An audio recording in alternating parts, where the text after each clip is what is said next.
Pengalaman paling memalukan sebenarnya rada banyak sih yang memalukan. Tapi aku ingat ada satu pengalaman yang sampai sekarang tuh kalau ingat masih cringe.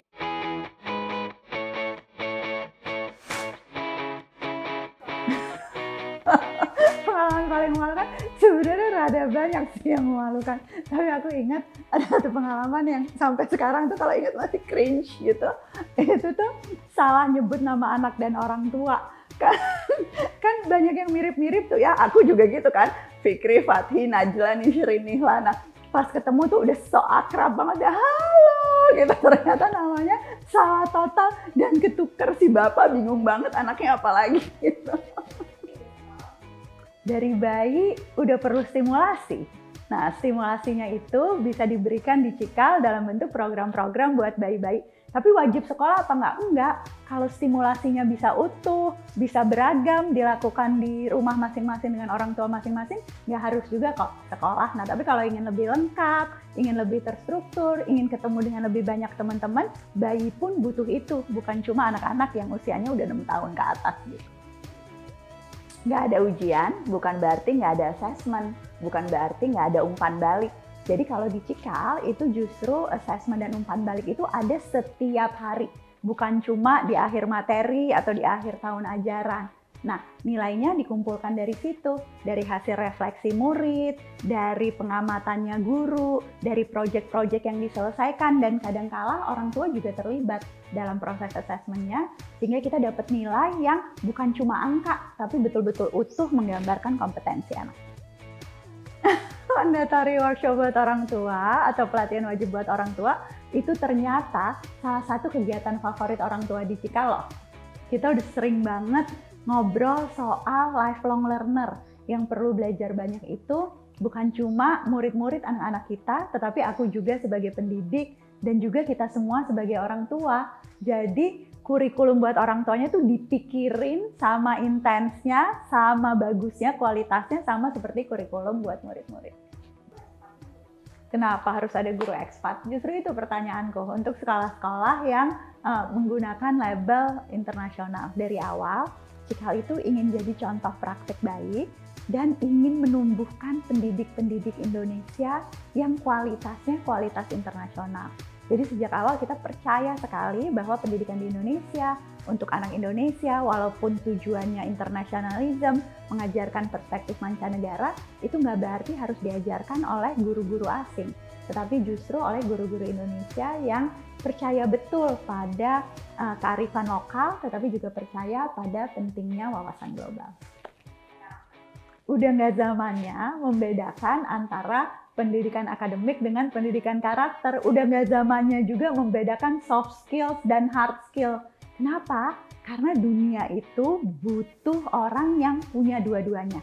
Dan kalau kita meningkatkan satu hal, kompetensi kita di bidang akademik, itu sebetulnya kita juga sedang melatih hal-hal lain yang berkait dengan non-akademik. Nggak mungkin paham matematika kalau nggak punya komitmen.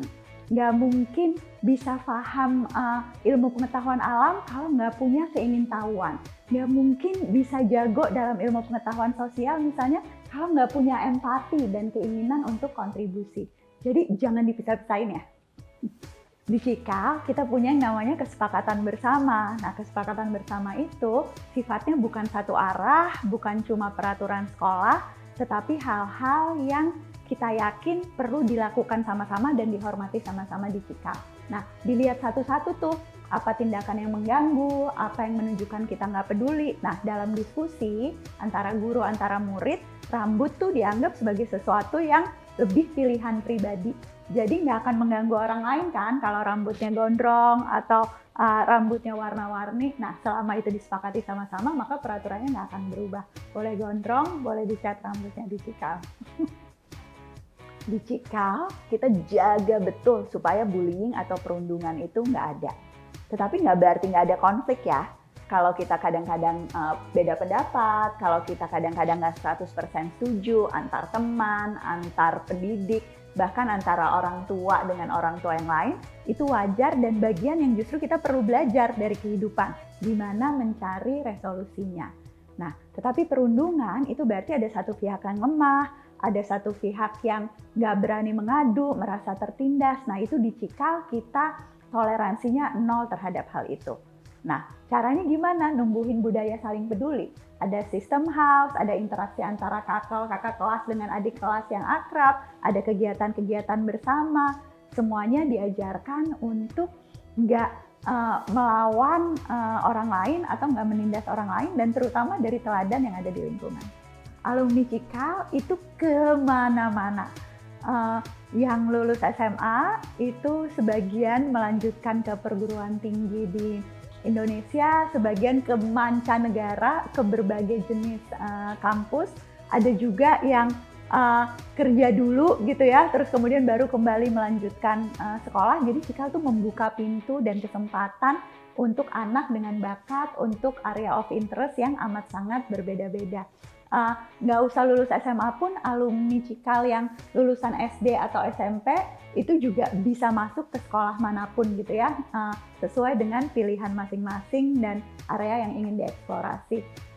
Kalau bikin perguruan tinggi, Cikal ada pendidikan tinggi sebetulnya untuk guru di kampus Guru Cikal dan apa yang dilakukan Yayasan Guru Belajar. Tapi kalau universitas belum kebayang sekarang, tapi kan katanya never say never ya, jadi kita lihat aja. Aduh, pengalaman paling mengesankan sebagai orang itu banyak banget. Anak saya tiga-tiganya sekolah di Cikal, dan apa ya?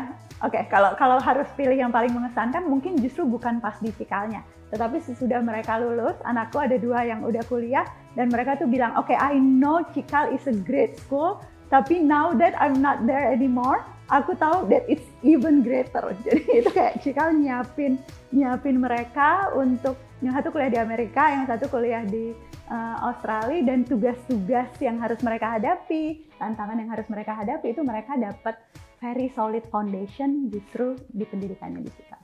Bangga rasanya dan amat sangat berterima kasih buat semua pendidik dan komunitas Cikal yang udah menumbuhkan kompetensi di anak-anakku sendiri juga.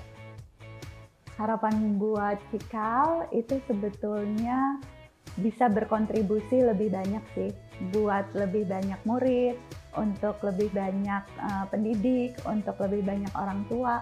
Aku tuh yakin tantangan ke depan di pendidikan tuh akan makin besar. Kenapa? Karena dunianya berubah terus. Nah, harapannya Cikal selalu muda, selalu bisa beradaptasi, selalu bisa bertransformasi untuk memenuhi kebutuhan-kebutuhan dan tantangan ini.